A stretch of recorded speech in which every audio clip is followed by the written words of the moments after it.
नमस्कार दोस्तों, defence news Hindi में आपका स्वागत है। आज की खबरें। ख़ामेनी ने हमास हिजबुल्लाह की हिमायत की और इजराइल को दोबारा हमले की खुली धमकी दे दी। इजराइल लंबे समय तक नहीं टिकेगा। ईरान के सर्वोच्च नेता अयातुल्लाह अली ख़ामेनी ने 5 साल बाद दिए सार्वजनिक तकरीर में कमोबेश अपना पुराना राग ही दोहराया। उन्होंने तेहरान के मौसाला स्थित ग्रांड मस्जिद में जुम्मे की नमाज की अगुवाई करने के बाद अपने भाषण में इजराइल के खिलाफ फ़िलिस्तीनी और लेबनानी संघर्षों का समर्थन करते हुए कहा कि इजराइल लंबे समय तक नहीं टिक पाएगा। अगला, ईरान के मंत्री लेबनान पहुंचे। हिजबुल्लाह चीफ हसन नसरल्लाह को आज पूरे सम्मान के साथ सुपुर्द खाक किया जाना है। इस कार्यक्रम को बेहद गोपनीय रखा गया है। पिछले हफ्ते इजराइल के हमले में नसरल्लाह की मौत हुई थी। हिजबुल्लाह के आशंका है कि कहीं इजरायली फौजें की तरफ से आज कोई ताज़ा हमला ना हो जाए। गोपनीयता का फैसला भी सुरक्षा को ध्यान में रखते हुए लिया गया। जानकारी के मुताबिक ईरानी विदेश मंत्री आज लेबनान पहुंच सकते हैं। अगला, अब नए पैंतरे के साथ आ गया ड्रैगन। अमेरिका को चीन ने नए हमले के साथ छका दिया। चीन अन्य देशों पर नज़र रखने के लिए तमाम पैंतरों को अपनाता है। पिछले साल ही चीन के जासूसी गुब्बारे ने पूरी दुनिया में तहलका मचा दिया था। अमेरिका से लेकर कई देशों में चीनी जासूसी गुब्बारा आसमान में दिखा था। अब चीन एक बार फिर नए पैंतरे के साथ जासूसी करने वापस आ गया है। चीनी सरकार से जुड़े एक साइबर हमले ने अमेरिकी ब्रॉडबैंड प्रदाताओं के एक समूह के नेटवर्क में घुसपैठ की है। इस साइबर घुसपैठ के बाद ही अमेरिका में हंगामा मच गया है। अगला, इजराइल ने लेबनान में मस्जिद को बनाया निशाना।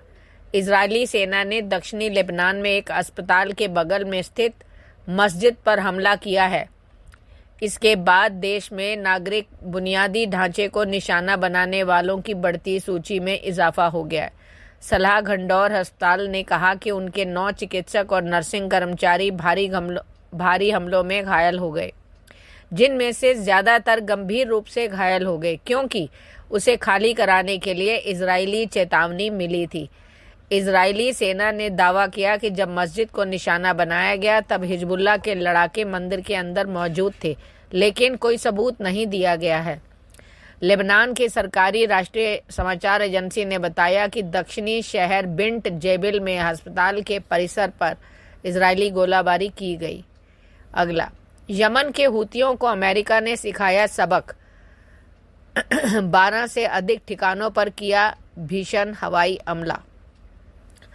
अमेरिका की सेना ने यमन के हूतियों को बड़ा सबक सिखाया है। लाल सागर और अदन की खाड़ियों में हूतियों के हमले के विरोध में अमेरिकी सेना ने हूतियों के 1 दर्जन से अधिक ठिकानों को हवाई हमले में ध्वस्त कर दिया है।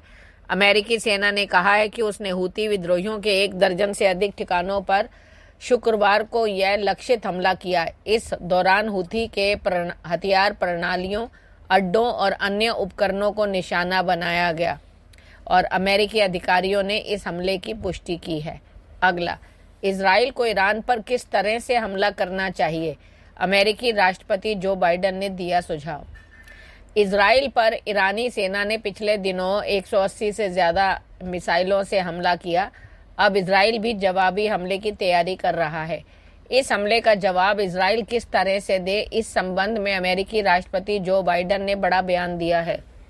बाइडेन ने कहा कि यदि वह इजरायली होते तो दुश्मन देश के तेल क्षेत्रों पर हमला करने के विकल्पों पर विचार करते।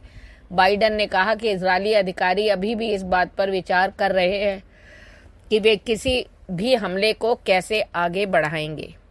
धन्यवाद।